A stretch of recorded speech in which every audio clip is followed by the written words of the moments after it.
infirmière allemande de la Croix-Rouge enlevée en S. au Mali.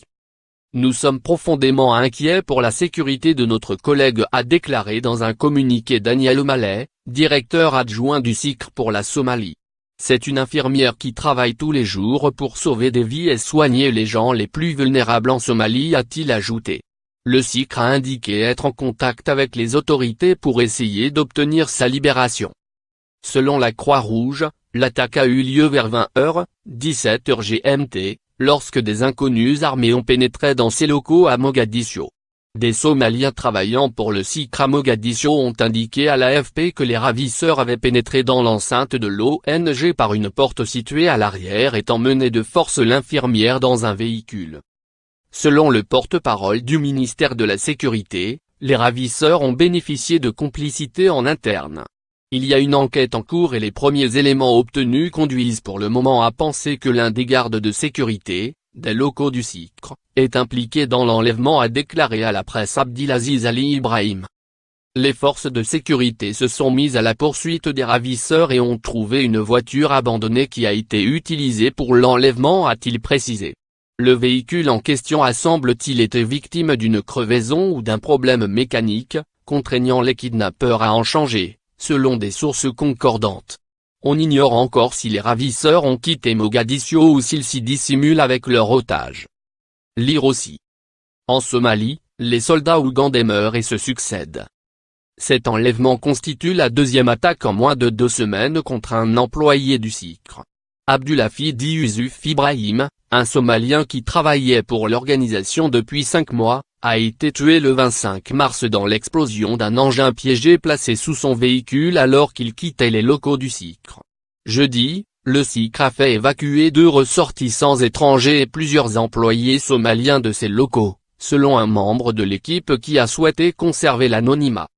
Les enlèvements d'étrangers, souvent travailleurs humanitaires ou journalistes, se sont raréfiés ces dernières années en Somalie mais demeurent toujours une menace.